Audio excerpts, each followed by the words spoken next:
پرانے زمانے میں آپ نے دیکھا ہوگا ہماری امیاں کیا کرتی تھی, پانی اسٹیل کی دیگچی میں رکھ دیتی تھی. مگر ہیٹر کون سا والا, وہ جو ایئر والا ہیٹر ہے دیکھیے یا وہ الیکٹرک ہیٹر؟ یہ آپ کا گیس والا ہیٹر, کیونکہ ہمارے یہاں گیس والا ہی زیادہ اویلیبل ہے, بجلی کی وجہ سے ہیٹرز تو بڑے مشکل ہیں, لیکن اس میں اکثر ہیٹرز میں ہیومیڈیفائر بھی موجود ہوتے ہیں. ٹھیک ہے, سیلبوٹامول اور اس طرح کی میڈیسنز ہیں کچھ, یہ اپراٹروپیم, یہ کافی مشکل نام ہے, لیکن یہ کشادہ کرتی ہیں نالیوں کو, جو سیٹیوں کی آواز آتی ہے اس سے روکتی ہیں. اس کے علاوہ ہم نارمل سلائن سے کر سکتے ہیں.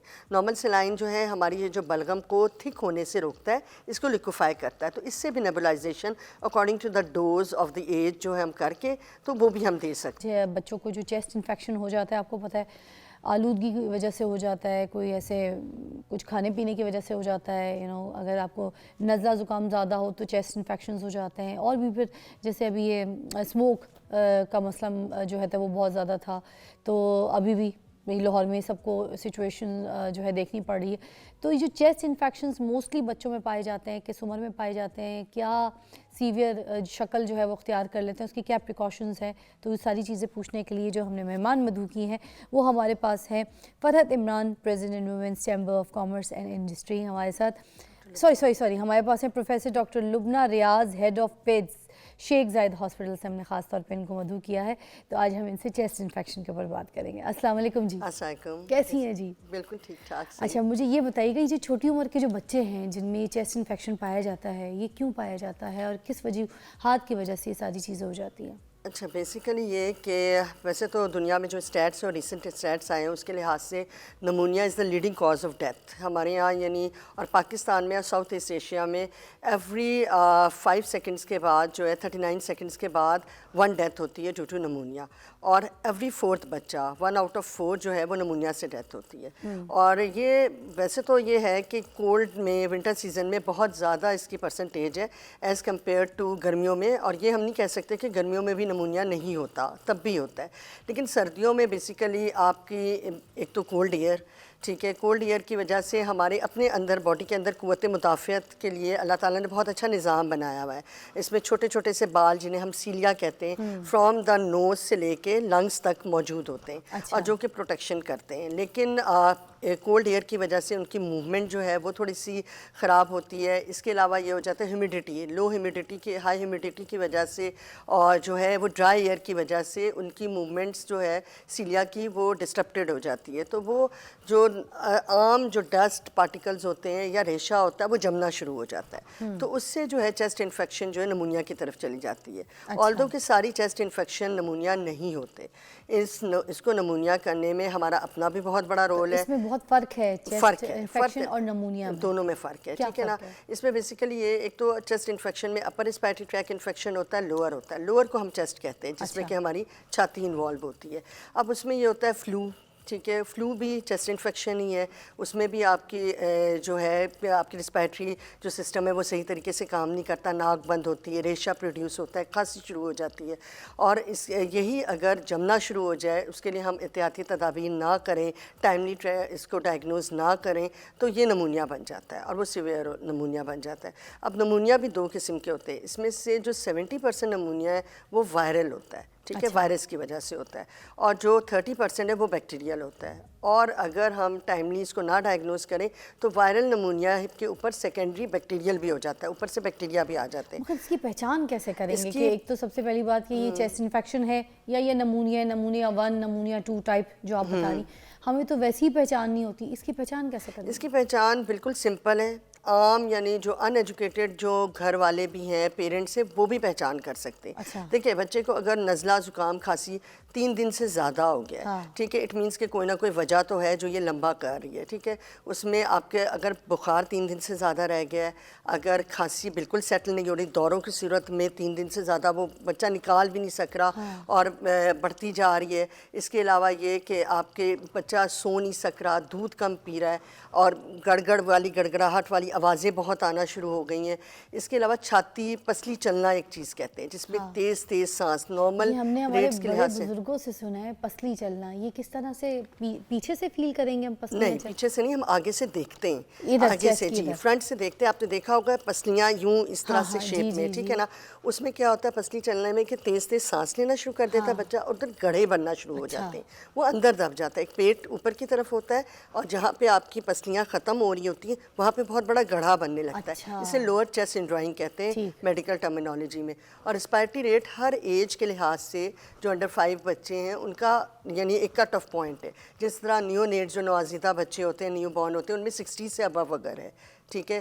اسی طرح 1 سال تک 50 سے ابو ہے اور 40 سے ابو ہے, 1 ایئر سے ابو میں, تو وہ کٹ آف پوائنٹس ہیں. اگر بچے کے یہ ریٹ زیادہ ہیں اپنی ایج کے حساب سے تو مدر یا فادر یا گھر میں جو بھی بڑا موجود ہے وہ 1 منٹ تک یا آدھے منٹ تک اس کو کاؤنٹ کرے, ٹھیک ہے. اگر بچہ سمجھ لیں اگر 15 ڈیز کا ہے اور اس کا 65 66 آ رہا ہے تو اور ساتھ میں لوور چیسٹ سنڈرائنگ آ رہی ہے تو یہ سیویئر نمونیا, یہ یعنی شدید نمونیا کی طرف چلا جاتا ہے, ٹھیک ہے. لیکن اگر صرف ریٹ زیادہ ہے اور لوور چیسٹ سنڈرائنگ ہے جس کو کہتے ہیں پسلیوں کا اندر ہونا, گڑھے پڑنا, وہ نہیں ہے تو اس کا مطلب ہے عام نمونیا ہے. اور ریٹ کبھی کبھی ناک بند ہونے سے بھی بچوں میں زیادہ ہو جاتا ہے, تو اس کے لیے ہمارے پاس احتیاطی تدابیر ہوتی ہیں, کچھ ٹریٹمنٹس ہوتی ہیں جس سے بہتر ہو جاتے ہیں. اچھا, اس میں فیور چیک بھی کوئی ہے کہ کتنا؟ جی فیور کا یہ ہے کہ فیور دن تک؟ جی فیور کا یہ ہے کہ 3 ڈیز سے اگر فیور ہے تو آپ فوراً ڈاکٹر سے رجوع کریں. اچھا. ہمارے یہاں جو ڈائگنوسز اور نمونیا کی ڈیتھس بہت زیادہ جو ہو رہی ہیں وہ یہ ہے کہ ہوم ریمیڈیز گھر میں رکھنا, اس کو ہاسپٹل نہیں لے جانا. اب فوراً اگر آپ کو لگے 2 دن گزر گئے, بچہ نہیں ٹھیک ہو رہا, دودھ نہیں صحیح پی رہا, سانس تیز لے رہا ہے, کوئی بھی مسئلہ ہوا ہوا, آپ فوراً لے کے آئیں, ٹھیک ہے. ہمارے پاس اکثر بچے تب آتے ہیں جب وہ نیلے ہوئے ہوتے ہیں, جب ان کا سانس تیز ہو کے بالکل وہ ایگزاسٹ ہو جاتے, کم ہو جاتے ہیں. اور اس کے علاوہ یہ کہ جن میں گڑگڑاہٹ, چھاتی بالکل جکڑ جاتی ہے, ایئر انٹری جو ہوتی ہے نارملی ہماری کیا احساس نہیں ہوگی, آکسیجن نہیں صحیح جائے گی تو صحیح بہتر نہیں ہوتے بچے, ٹھیک ہے نا. جی جو ناک بالکل ایک کچھ بچوں کا بند ہی ہوتا ہے, موسٹلی وہ مہینہ گزار دیتے ہیں اسی طرح کہ جیسے بلغم یا پوری کوئی چیز ناک کے اندر جو ہے نا وہ پھنسی ہوئی ہے, گلا کھل کے آواز نہیں نکلتی ان کی, وہ بھی کیا اسی سچویشن کا؟ دیکھیں وہ وائرل انفیکشن تو ہے, اس کے علاوہ الرجی ہمارے یہاں آپ کو پتہ ہے کہ الرجنز ہمارے ہوا میں, اسموک پچھلے دنوں تھی, دھواں, پولوشن, آج کل فوگ ہے, ٹھیک ہے نا, اتنا زیادہ ہے, تو ہم کیا انہیل کر رہے ہیں, ہم یہی چیزیں انہیل کر رہے ہیں, ٹھیک ہے. اور آہستہ آہستہ ہمارے نارملی کیا ہوتا ہے, نارملی ہمارا جو ناک کا جو لکوڈ جو نکلتا ہے وہ بالکل کلیئر ہوتا ہے, لیکن وہ جب تھک ہو جائے اور جمنا شروع کر دے کسی بھی وجہ سے تو جو ہے اس سے ناک بند ہو جاتی ہے. اور جب ناک بند ہوتی ہے تو اس کے لیے ہمارے پاس ہوتے ہیں پرابلمز, یعنی سالو کرنے کے لیے گھر میں ہوتی ہے اسٹیم انہیلیشن, ہیومیڈیفائرز. اگر آپ نہیں افورڈ کر سکتے تو سمپل ہیٹر کے آگے آپ, پرانے زمانے میں آپ نے دیکھا ہوگا ہماری امیاں کیا کرتی تھی, پانی اسٹیل کی دیگچی میں رکھ دیتی تھی. مگر ہیٹر کون سا والا, وہ جو ایئر والا ہیٹر ہے دیکھیے یا وہ الیکٹرک ہیٹر؟ یہ آپ کے گیس والا ہیٹر, کیونکہ ہمارے یہاں گیس والا ہی زیادہ اویلیبل ہے, بجلی کی وجہ سے ہیٹرز تو بڑے مشکل ہیں, لیکن اس میں اکثر ہیٹرز میں ہیومیڈیفائر بھی موجود ہوتے ہیں, ٹھیک ہے. اچھا, ہم نیبولائز کا بھی آپ سے پوچھیں گے, تو آپ نے وہ بات بتا دی جو بالکل کم خرچ بالانشی میں گھر گاؤں وغیرہ میں بھی علاقوں میں استعمال کیا جا سکتا ہے. ہم بچوں کو نیبولائز کروا سکتے ہیں گھر میں, اور کس ایج کے بچوں کو خود کروا سکتے ہیں اگر ہمیں لگ رہا ہے کہ یہ چیسٹ انفیکشن والی سچویشن جیسے آپ نے پہچان بتائی ہے؟ اچھا, اس کے لیے یہ کہ دیکھیں سیلف ریمیڈی تو ہمیشہ نقصان دہ ہوتی ہے. سب سے پہلے اس کے لیے ڈاکٹر سے کانٹیکٹ ضرور کریں تاکہ وہ آپ کو بتائے کہ آئدر نیبولائزیشن آپشن ہے بھی کہ نہیں ہے, ٹھیک ہے. سمپل اسٹیم انہیلیشن گھر میں اسٹیمر موجود ہوتے ہیں, اس سے بھی بچے بہتر ہو جاتے ہیں اگر سمپل چیسٹ انفیکشن ہوئی ہے یا آپ کا فلو لائک النس ہوئی ہے. لیکن نیبولائزیشن کا اب آج کل ہمارے یہاں ٹرینڈ اتنا ہے, اور ویسے بھی لاجسٹیکلی اتنا پاسبل نہیں ہے کہ ہر نیبولائزیشن کے لیے ہاسپٹل جایا جائے. تو اگر آپ کا ڈاکٹر پرسکرائب کرتا ہے نیبولائزیشن, اور نیبولائزیشن کی کنڈیشنز کیا ہوتی ہیں, جیسا الرجی میں اکثر نالیاں چھوٹی ہو جاتی, تنگ ہو جاتی ہیں, تو جب اس سے ہوا جاتی ہے تو اسے ویزنگ کہتے ہیں کہ وسلنگ ساؤنڈ پروڈیوس ہوتی ہے. تو اس میں نیبولائزیشن کی جو ہے ریکوائرمنٹ ہوتی ہے کہ آپ نیبولائز کر دیتے ہیں اس میں, تو وہ آپ کا ڈاکٹر آپ کو بتائے گا. کچھ میڈیسن ہے جو کہ آپ کی نالیوں کو تھوڑا سا کشادہ کر دیتی ہیں, اور اس میں جو ہے جمع ہوا جو بلغم ہے اس کو لیکوفائی کر کے تو نکال دیتی ہیں. تو اس میں نیبولائزیشن ہوتی ہے کہ انڈیکیشن ہے کہ آپ نیبولائز کر سکتے ہیں. یہ جو وکس وغیرہ لگاتے ہیں ہم بچوں کے چیسٹ پہ, ناک پہ,